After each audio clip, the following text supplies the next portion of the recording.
criança já há uma experiência ativa com o próprio corpo. O bebê é muito mais passivo nesse sentido. Mesmo que ele busque, que ele chame, não é?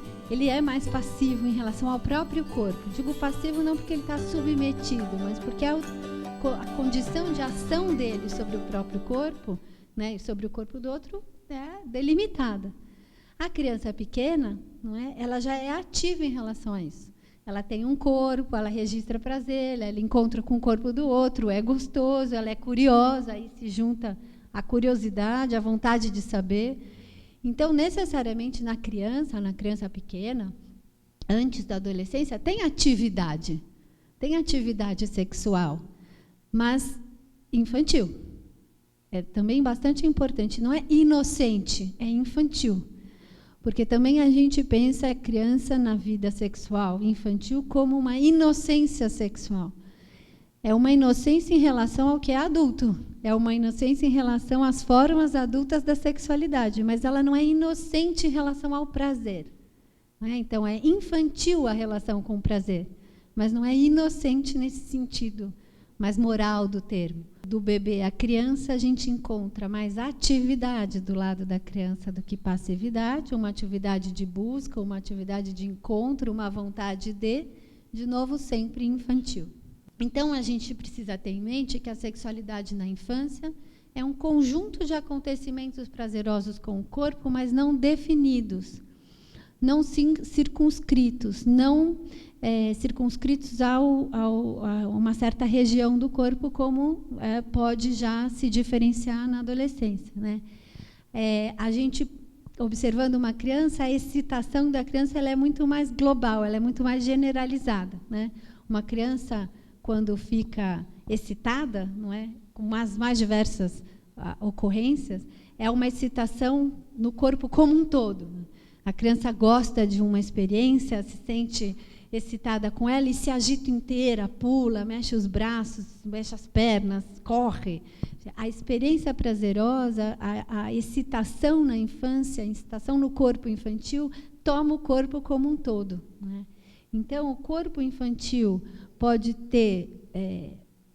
a criança pode procurar ativamente a experiência prazerosa, seja ela qual for, mesmo aquela que é propriamente com o corpo, mas a experiência prazerosa é uma experiência generalizada, ela não é uma experiência circunscrita, algo que vai sim ocorrer, né, na adolescência, onde daí sim o ato sexual é possível. Não é possível um ato sexual na infância. O corpo da criança não está para isso, não se organizou para isso ainda. Vocês podem observar uma masturbação de uma criança, vocês podem achar que ela está experimentando prazer, e ela está mesmo, ela tem uma série de manifestações, mas não existe orgasmo na infância. Não é? Isso depende de uma certa organização do corpo, que sim ocorre a partir daí de uma certa maturação. Isso sim está também ocorrendo a partir da maturação. É aí o pouco onde algo do biológico entra. Não é? Aí sim os hormônios têm uma certa função lá na adolescência, passando pela puberdade, né? Mas na infância não é comum, não é em geral, eu poderia dizer que muito claramente não há uma experiência orgástica como há na adolescência e no adulto, ou seja, mas isso porque é próprio da função sexual, é próprio do prazer sexual infantil não ser organizado ainda, não é? Isso vai se diferenciando nas suas experiências, e isso também ocorre a partir de uma certa maturação, é onde o dado biológico entra, né?